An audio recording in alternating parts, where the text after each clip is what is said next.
안녕하십니까. 1월 19일 화요일 말씀 묵상 함께 시작하겠습니다. 오늘도 하나님의 말씀과 함께 하루를 시작하기로 결단하신 성도 여러분께 하나님의 은혜가 충만하고 그 가정 가운데 평화와 기쁨만이 넘치기를 위해서 기도하겠습니다. 오늘 본문은 사도행전 5장 1절에서부터 11절까지 말씀인데요. 여러 가지 논란이 많이 되는 본문이긴 합니다만은 이걸 통해서 우리가 하나님의 능력을 얼마나 의지하고 있는지를 한번 생각해 보는 시간이 되었으면 좋겠습니다. 아나니아와 삽비라 이야기, 여러 가지 논란들이 있죠. 하지만 이것이 우리의 뭔가 교훈을 주는 것이 있고요. 조금 더 크게 어제 본문과 연결시켜서도 한번 생각해 볼 만한 본문입니다. 그러면 함께 본문을 보도록 하겠습니다.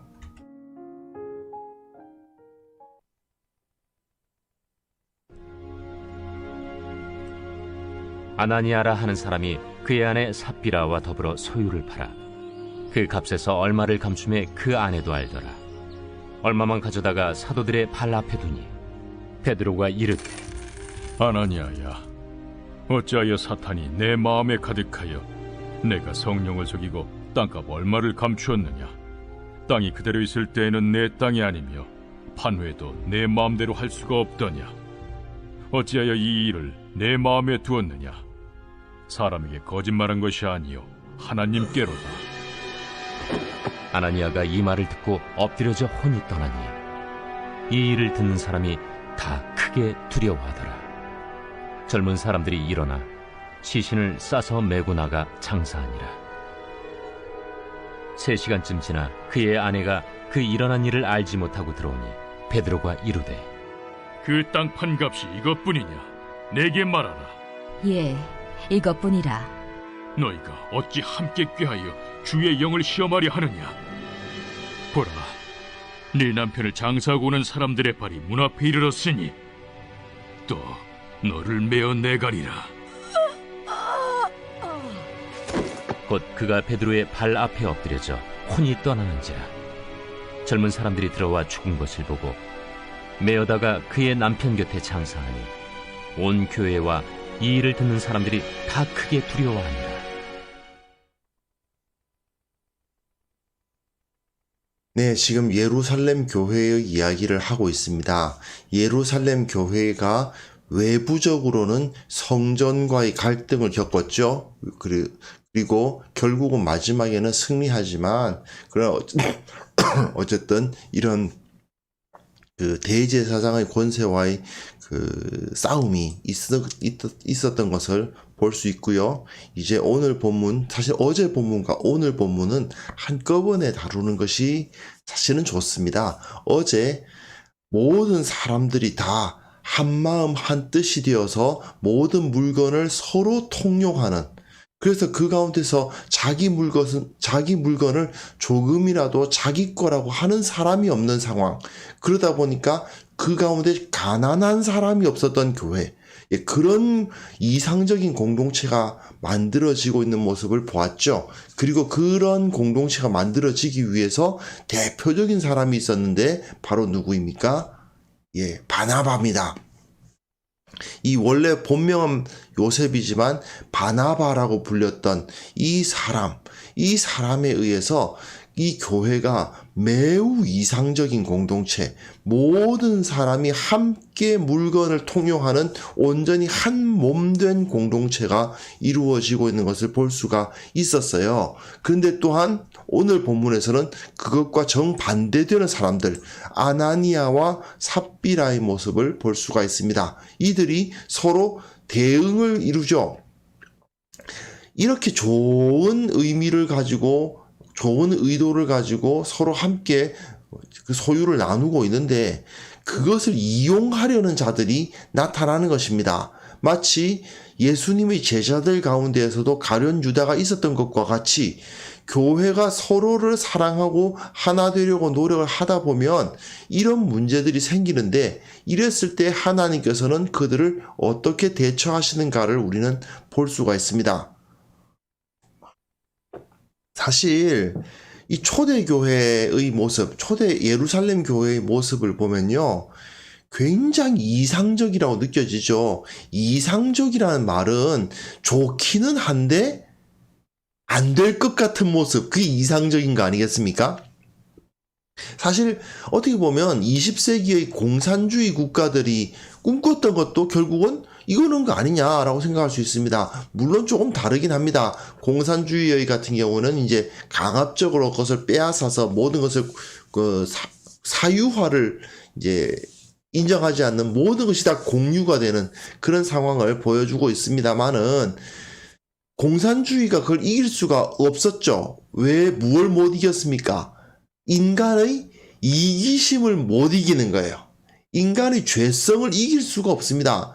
모두가 다 천사같이 착한 사람들이어서 모두가 다 함께 잘 먹고 잘 살자고 할 때 열심히 일해서 그 함께 일하는 협동농장에 나가서 전부 다 열심히 일하고 함께 열심히 그 공장에 나가서 일해서 이제 일을 잘하는 사람이건 일을 못하는 사람이건 똑같이 나눠 갖자. 이게 안 되는 거죠. 근데 생각해보면 인간이 죄성이 없다면, 인간이 모두 다 예수님 같은 마음을 품는다면 가능할 수도 있을 것 같은데, 공산주의가 아무리 그 조직이라든지 어떤 제도라든지 법이라든지 또는 그 정치를 나름대로 열심히 잘 해봤자 인간의 그 이기심이라는 것을 이길 수가 없기 때문에 무엇보다도 그 통치자 맨 위에 있는 사람부터 안 되잖아요. 그러다 보니까 이게 실패하죠. 근데 교회는 과연 다를 것인가? 이 문제가 있지 않습니까? 교회는 과연 이것이 될까? 글쎄요. 오늘 본문은 어제 본문에 비교해서 이게 어제 본문에 나타나는 이 바나바와 대조되는 이 부부가 어떻게 됐는가를 통해서 이런 이상적 공동체가 만들어진 원동력이 어디 있는지를 우리가 찾아볼 수가 있는 겁니다. 자, 그럼 한번 살펴봅시다. 아나니아 이야기가 먼저 나오죠. 아나니아라는 사람이 그의 아내 삽비라와 더불어 소유를 팝니다. 근데 그 소유를 팔아서 어떻게 합니까? 얼마를 감춰요. 그 아내도 압니다. 그 값에서 얼마를 감추되 그 아내도 알더라. 얼마만 가져다가 사도들이 발 앞에 딱 둡니다. 왜 이랬을까요? 두 가지 의미가 있을 수 있죠. 만약에 자신의 모든 재산을 다 팔아서 사도들에게 갖다 놓는 거라면, 즉 바나바처럼 말입니다. 그렇게 하는 거라면 아마도 교회가 그들의 생활을 보장하려고 노력을 할 거 아니겠습니까? 교회 가운데 자신의 재산을 다 팔아서 헌납한 사람이 있다면 나머지 그 교회의 사람들이 또한 그들의 생활을, 이후의 생활을 보장해주는 모습이 있어야 되겠죠. 그런데 이게 전부 다 하고 내놓고는 사실은 어느 정도는 자기가 이렇게 가지고 있으면 그야말로 꼭 먹고 알 먹고가 되는 거 아니겠습니까? 자기가 가지고 있는 재산에서 나름대로 그 유익을 누리고, 또 교회는 자기가 재산이 전혀 없는 줄 알고 열심히 또 도와줄 테니까, 그러면 얼마나 좋습니까? 오히려 교회가 재산 증식의 도구가 될 수도 있겠죠. 또 하나는 그렇게까지는 교회가 안 된다 하더라도 바나바를 보면 그렇게 자신의 것을 다 내놓으니까 바나바가 어느 정도 그 존경을 받잖아요. 바나바라는 선지자의 아들 또는 그 위로의 아들, 이런 이름을 그런 별명을 받을 정도면, 사도들이 그를 그렇게 불러줄 정도면은 굉장히 하나의 그 명예죠. 명예라면 명예 아닙니까? 그런 명예를 얻을 수 있었던 것을 보면서 나도 좀 저렇게 인정받고 싶다. 나도 요셉이 아니라 바나바 되고 싶다. 아나니아가 아니라 그죠? 다른 이름. 어떤 뭐 좀 더 좋은 이름을 한번 얻어서 다른 사람들로부터 존경의 눈초리를 한번 받아보고 싶다. 그런 생각이었을 수도 있겠죠. 하지만 자기 것을 다 내놓지는 않는 겁니다. 여기서 분명한 것은 초대교회 성도들이 모든 것을 다 내놓도록 요구를 받은 것은 절대로 아니라는 걸 알 수 있습니다. 왜냐하면요, 땅이 그대로 있을 때에는 내 땅이 아니며 판 후에도 내 마음대로 할 수가 없더냐, 이런 거죠.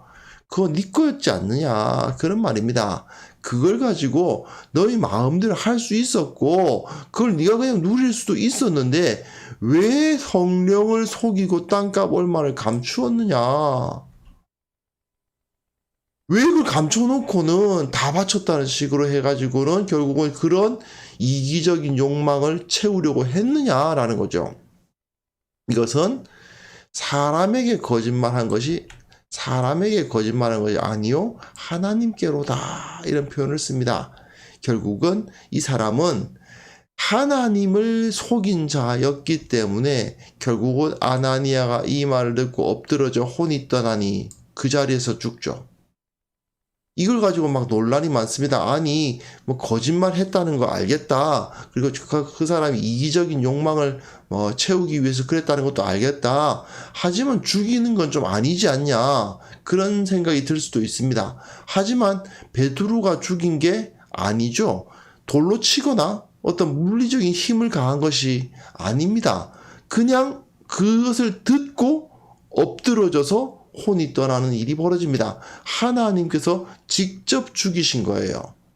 아나니아라는 사람이 그 이전에는 너무나도 다 선하게 행동하고 있다가 이 일을 한번 실수를 했다면, 글쎄요, 이건 어디까지나 제 상상이니까 뭐 성경적인 것은 아니고요. 저는 그런 생각을 하거든요.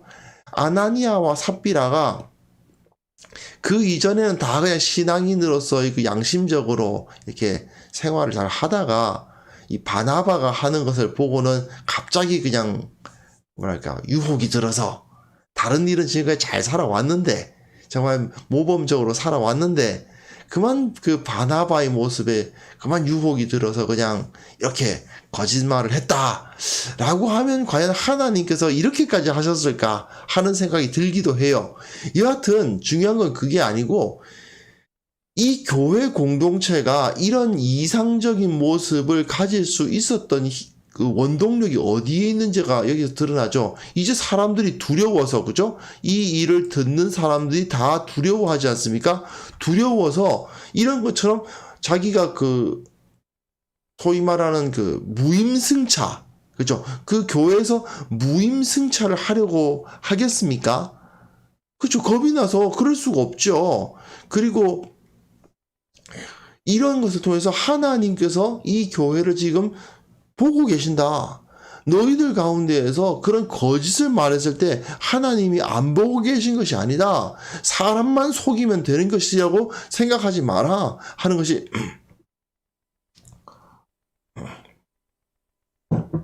사람만 속이면 되는 것이 아니다 하는 것을 여기서 분명히 볼 수가 있잖아요. 이걸 통해서 사람들은 자기 것을 다 내어놓고 다른 사람들과 함께 유무상통하면서 살아가되, 나는 다 내놨으니까 나를 뭐 먹여 살려라, 뭐 이런 식의 태도를 취할 수가 없도록 완전히 하나님께서 들여다보고 계시는 것을 여기서 나타내 주는 겁니다.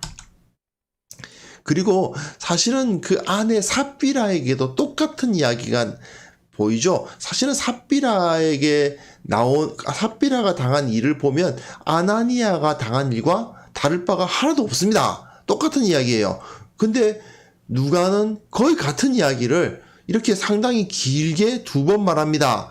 베드로가 이르되 그 땅값 판값이 이것뿐이냐 내게 말하라 하는, 예 이것뿐이라 하더라. 거짓말을 이제 삽비라가 했다라는 거죠. 그래서 너희가 어제 함께 꾀하여 주의 영을 시험하려 하느냐, 이렇게 해서 결국은 죽었다. 똑같이 죽었다. 삽비라도 이제 아나니아와 같은 길을 갔다는 것인데, 이렇게 두 번 나오는 것은 확실한 증거죠.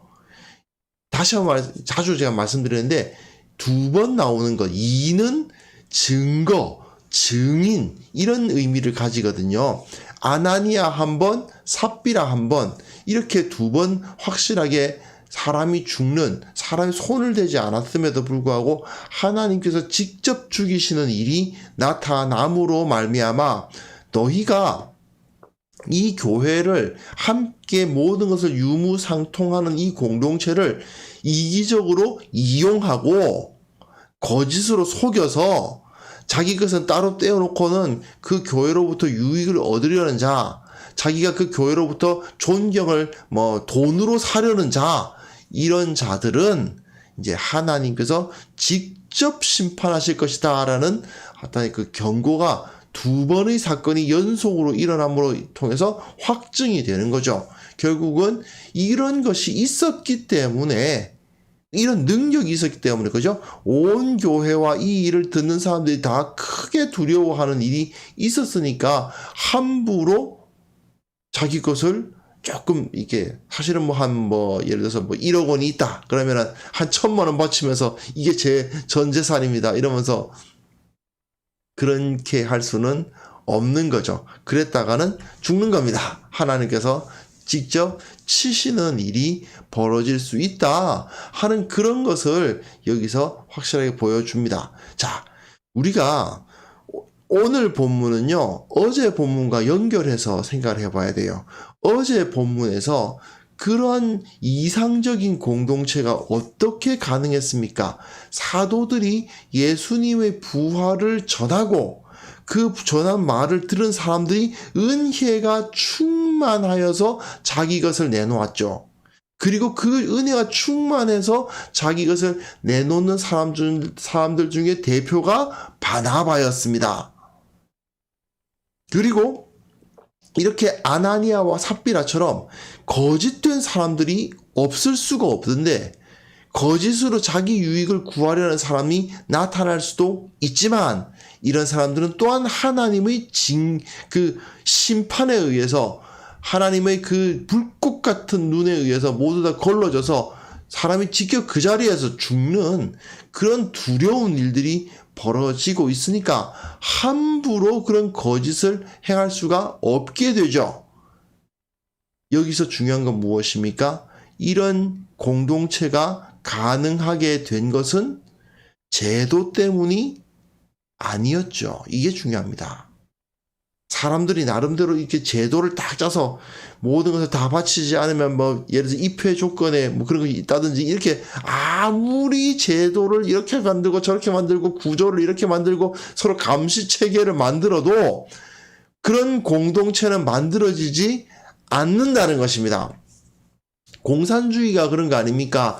공산주의가 나름대로 법 체계를 딱 만들고 그 사회 체계를 만들고 서로 감시 체계를 만들어서 모두가 다 모든 것을 공유하는 공유 경제를 만들면 결국은 그들이 함께 다 잘 살 수 있게 된다라고 생각을 했지만 아니잖아요. 아니죠. 완전히 서로 모두가 다 같이 망하게 된 것을 우리는 보지 않았습니까? 바로 그겁니다. 사람들의 능력으로 그것을 가능하다고 꿈꿨기 때문에 망한 거예요. 그 목표가 잘못된 게 아니죠. 목표는 좋은 겁니다. 목표는 이상적이었는데 그것을 사람의 능력으로 이룰 수 있을 거라고 생각하는 것이 어리석은 것이었습니다. 자, 근데 이거를요, 우리들 지금 교회와 내 인생에 대해서 한번 생각해 봐요. 교회가 이제 새해 계획을 짠다, 이랬을 때, 교회 비전을 세운다, 이랬을 때 말입니다. 하나님의 개입하심이란 것이 과연 거기에 들어갈까요? 내년도 예산을 짠다.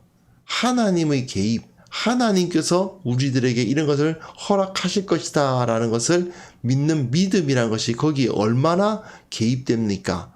물론 당연히 예산 짜야 되고요. 사업 계획 세워야 되고요. 이것이 가능할 것인가에 대해서 생각을 하고 나름대로 작년의 모습과 금년의 모습을 이렇게 비교해보고 하는 것은 굉장히 중요한 일입니다. 하지만 중요한 건 뭐냐면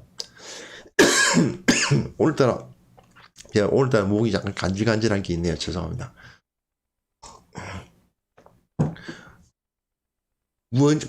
중요한 건 뭐냐면 그 모습 가운데서 함께 예산을 짜는 사람들의 이야기들 가운데서 하나님의 일하심이라는 것에 대한 기대가 있느냐는 거죠. 그리고 내년도에 이런 일을 하자라는 것을 계획을 할 때 정말 하나님께서 주시는 힘이라는 것을 기대하느냐는 거죠. 보통 사람들이 나름대로 머리에 계산이 서는 것들만 하지 않느냐는 겁니다. 현실적으로 그렇잖아요. 내가 내 인생을 이끌어 나가는 것도 마찬가지 아닙니까? 내가 이런 것을 하고 이런 것을 하겠다라고 했을 때 하나님이 해 주실 거야. 하나님께 내가 열심히 구하면, 달라고 열심히 요청하면 하나님께서 응답해 주시고 하나님께서 채워 주실 거야 라는 기대를 과연 할까요?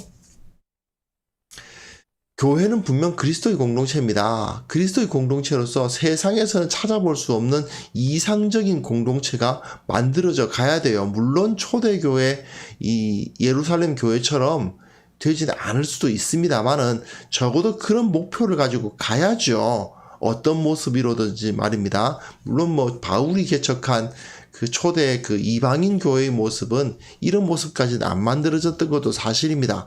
하지만 어쨌든 중요한 건 뭐냐면 우리가 그리스도인으로서 교회를 세상과는 다른 어떤 공동체를 만들어 가야 되는데, 그랬을 때에 우리 인간들이 예상할 수 있고 인간들이 계획할 수 있는 수준의 것으로 해 나갈 수가 있느냐?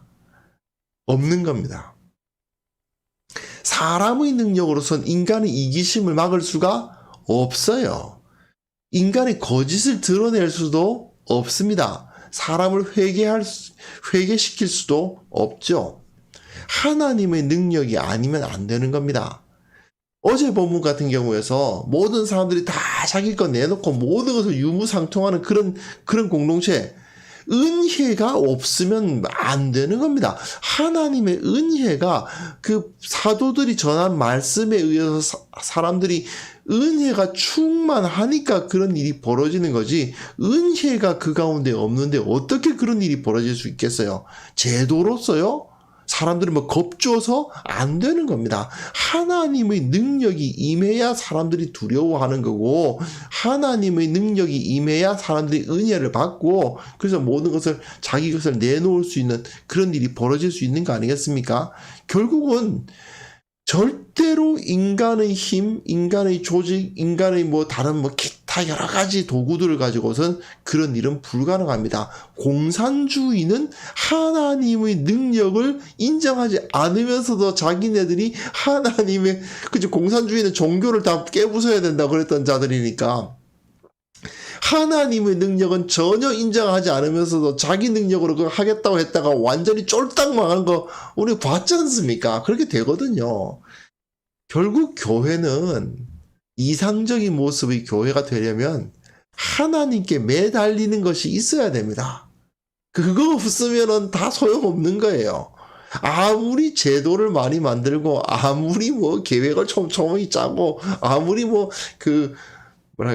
간판 달고 아무리 무슨 표어 멋있는 표어를 갖다 달고 건물 멋지게 만들고 무슨 행사 열심히 해도요, 안 됩니다. 하나님의 은혜가 임하지 않으면 안 되는 겁니다. 그러므로 우리가 교회가 진정으로 잘 되는 비결은 오직 성도들이 하나님 앞에 매달리는 것, 하나님 앞에 구하는 것, 그것이 바로 교회가 건강해지는 비결이고 그것이 바로 교회가 부흥하는 비결입니다. 이건 개인도 마찬가지예요. 내가 그리스도인으로서 바로 서는 비결은 뭐 열심히 이거 하고 저거 하고 뭐 하지만 결국은 말씀의 기초 위에서 주님 앞에 간구하는 삶입니다. 경건의 삶을 살아갈 때에 주님께서 내게 임하시고 나를 도와달라고 간구하는 그 모습이 있을 때에 우리는 바로 살아갈 수 있는 거지, 내가 뭐 나중에 이런 것을 하고 저런 것을 하고 이런 것을 준비하고 이런 것을 준비하면 잘 될 거야 라고 생각하는 거, 내 인생을 내 능력으로 이끌어 가려고 하는 것만큼 어리석은 것은 없습니다. 내가 그렇게 강하지 않아요. 그렇지 않습니까?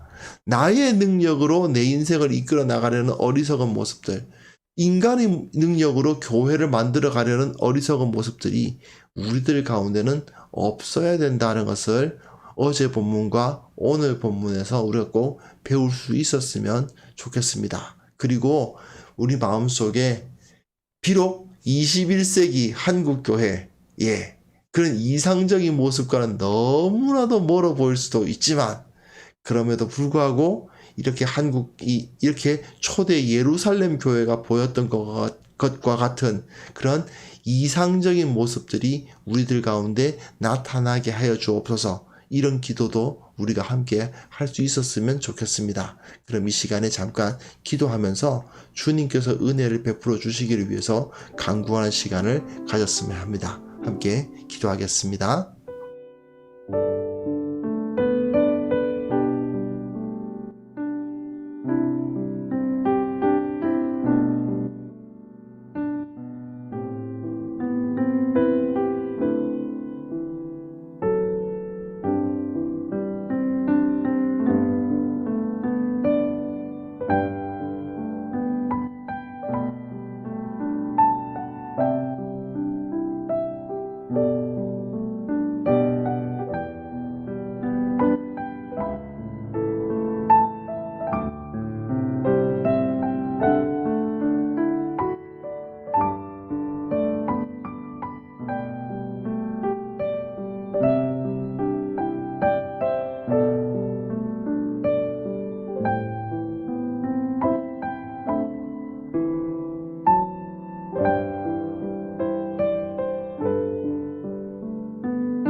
하나님 아버지,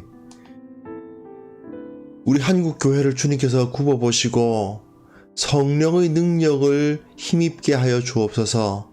참으로 교회가 세상 사람들은 상상조차 할 수 없는 그런 이상적인 공동체로서 거듭날 수 있도록 주께서 붙들어 주시기를 원하옵고 바랍니다. 그러나 주님, 이것은 결코 사람의 능력으로 가능한 것이 아니고 하나님의 은혜가 있어야만 가능하다는 사실을 우리가 온전히 깨닫게 하여 주시고, 그렇기 때문에 주님께서 개입해 주시기를 기도하고 늘 주님 앞에 나아가는 자들이 되게 하여 주옵소서.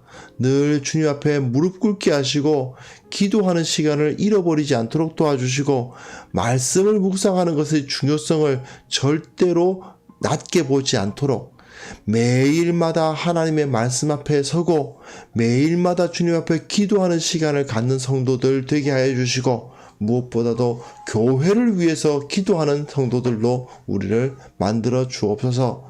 아버지 하나님, 아나니아와 삽비라처럼 혹시라도 우리들 가운데 사람들로부터 존경받고 싶고 인정받고 싶고 박수받고 싶어서 교회 다니는, 교회를 통해서 이기적인 욕망을 채우려 하는 그런 악한 생각이 혹시라도 있지 않았는지 정말 반성하게 하시고, 그런 악하고 어리석은 생각 결코 품지 않도록 도와주시기를 원하고 바랍니다.